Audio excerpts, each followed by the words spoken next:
Welcome to the Treasury Update Podcast, Coffee Break Sessions, presented by Strategic Treasurer. The show where we cover foundational topics and core Treasury issues in about the same amount of time it takes you to drink your cup of coffee.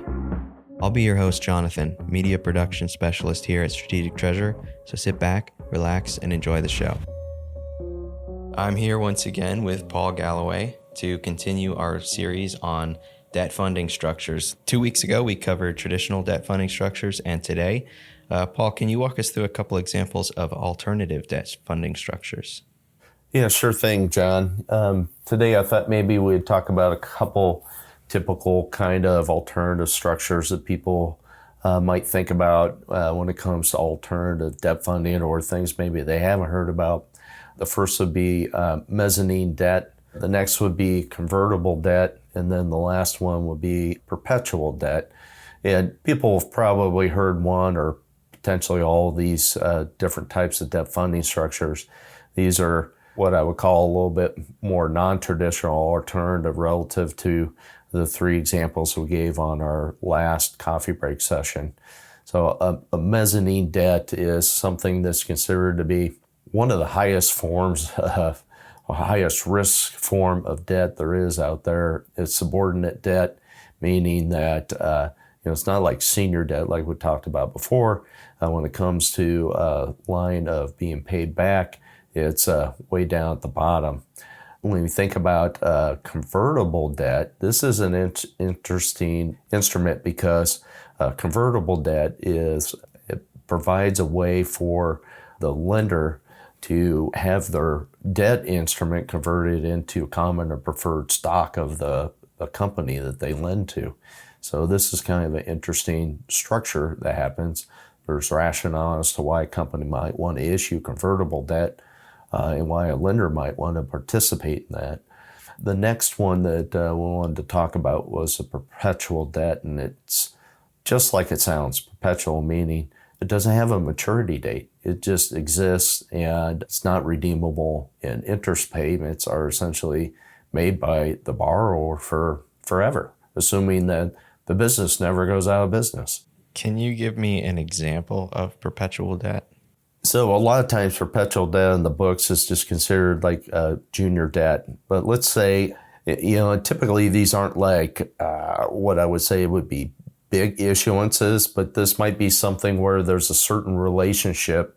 It may be symbiotic, maybe in nature between organizations or some other type of rationale as to why one lender might lend to, a borrower. Typically it can be, just a single entity lending to another. But let's say A company has this relationship with B company, and it wants to solidify that relationship, and it has an interest in seeing that company be successful. It may lend money to company B. And so let's say it lends, $50 million to company B, and company B agrees to pay some sort of interest payment back to company A. Company A said, this will be perpetual debt. You'll never have to repay the principal, but, the interest payments will be ongoing, annually, semi-annually, or whatever the agreement states. Maybe it's quarterly. It'll go on forever. In some instances, perpetual debt could have language in there where the interest payments could change depending on what's going on economic-wise or what's going on in the market. So there can be changes to the interest rate, or it could be held constant. A lot of times there's language in there to adjust the interest payments for what's going on in the markets for certain things that happen and occur. But that debt just never goes away. I'm struggling to see an example where that would be beneficial to take. Can you give me an example of where it's really helped a company? I worked for a company that when it was growing, it had a need for some capital funding. And instead of going out to the markets to raise the capital, they found a way to do it in a way that was going to be, one, it was going to be more private in nature, but it was a relationship with a counterparty where they could sell product through their distribution platform. And so it was symbiotic between the two of them. They had an agreement to issue, it wasn't a massive amount, but it was enough capital that allowed them to design and build the products that they were going to sell and sell them through the platform.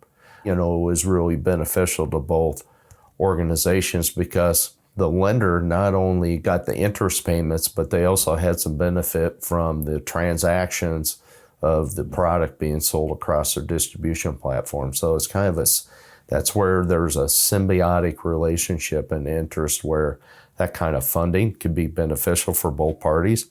It's not significant, but it helps somebody that may not have had the access that they needed or desired in the markets.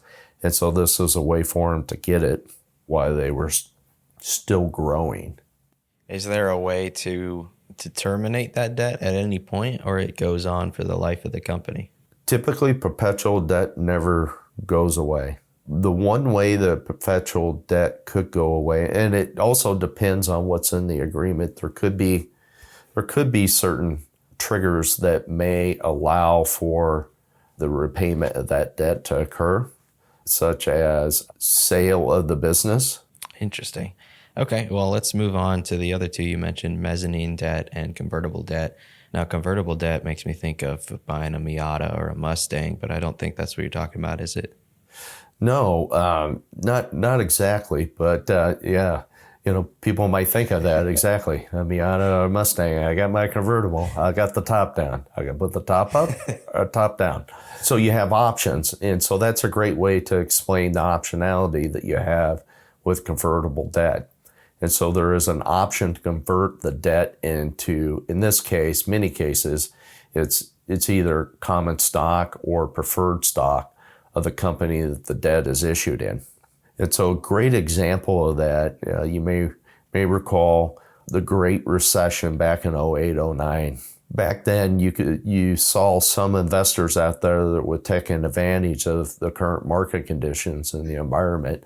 A great example of that is Warren Buffett made an investment in Goldman Sachs, and this wasn't the only company, but there was depressed stock prices. Lots of people were looking to shore up their balance sheet.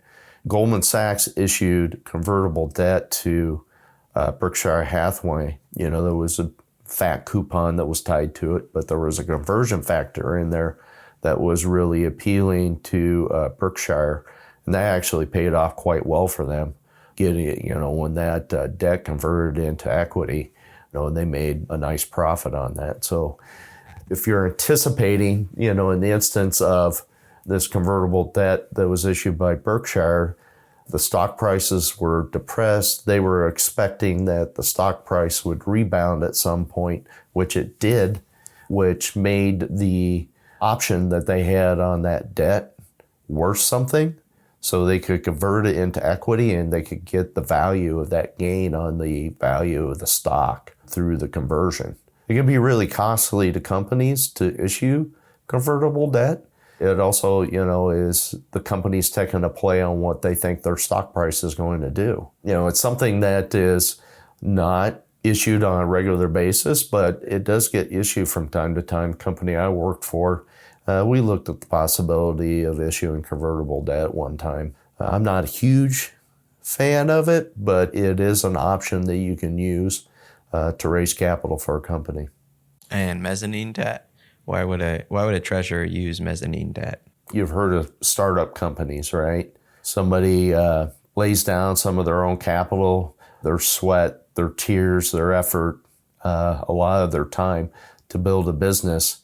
And they get it to a certain point where they need more capital to keep the business growing. A way for them to do that is to issue what's called mezzanine debt. So a mezzanine, think about they're taking the next step in building their business. And mezzanine's kind of equation to, hey, you build a foundation, now you're going to build kind of the next layer to help you get there. You can issue mezzanine debt. And so it's an alternative to issuing more equity for a company that, it's not publicly traded. It's still relatively new. It's coming out of this, hey, I'm a startup business. Now I'm a little bit more mature, but I'm still very immature. And a way for me to raise capital is to engage in the mezzanine debt. They might not be able to go to a bank and get a traditional bank loan. They aren't in a position that they can go out and raise equity in open markets because they're not mature enough or big enough. And so this is a way for them to lower the weighted average cost of capital, even though mezzanine debt is going to be higher than those traditional ways of capital funding we talked about earlier. The mezzanine debt is cheaper than the equity that they would issue. Kind of gives that startup business that next step. They're moving out of, it's like they've gone from being a child to a teenager. And so they're not quite adults yet, but they're getting closer to it. That example is kind of similar to the one you gave for perpetual debt, but I'm guessing that mezzanine debt generally has a payment plan that you'd work through. Yeah, so with mezzanine debt, there's a couple things that are unique with mezzanine debt because unlike perpetual debt could happen anywhere along the way. So it could be a more mature business that perpetual debt's issued at. But mezzanine, it's usually a much younger business. And there can be a lot of covenants associated with mezzanine debt, especially if the business is starting to fail. The lenders can actually take control of the business and take over management of the business, fire the people that are in charge, the founders, they can fire them. They can bring in their own people. They can convert all their debt into equity. So there's a lot of different things with mezzanine debt that it's much more risky. It's a riskier type of lending. When it comes to the mezzanine debt, there's a lot of covenants tied to it and a lot of belts and suspender type things that help the lender in case the business starts turning south on them, which a lot of these businesses, they're younger businesses and they can head south. So in addition to a higher cost of funding that you would get with mezzanine debt versus like perpetual debt, you also have all of these kind of risk measures that are ticked off to give the lender some ability to recoup in the instance that things go bad. Gotcha. So they're saying this is a pretty high risk investment. We're going to make sure that if you guys don't continue with your growth, then we're going to come in and change things up.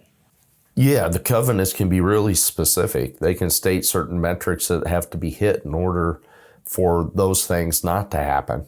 So, and a lot of times you can also get some of these lenders may end up getting a seat on the board of the business to help ensure that the business doesn't go astray. So if you're a mezzanine debt lender, you're usually pretty closely tied to the business and what's going on. That's pretty interesting. Yeah, I haven't heard of a couple of these. So thanks for sharing your knowledge and your expertise on these alternative debt funding structures. Yeah, you bet, John. We could spend a lot of time talking about these, especially mezzanine and convertible debt. There can be some complicating factors associated with them, but they're always enjoy talking about these kinds of things. Yeah, I had a couple more questions, and I'm like, do we stick to the coffee break length, or do we keep pushing? Yeah, no good. We'll have to end it there, but for our listeners, make sure you tune back every first and third Thursday. Next coffee break session, we'll be doing a couple more on debt funding structures with Craig. So thank you all.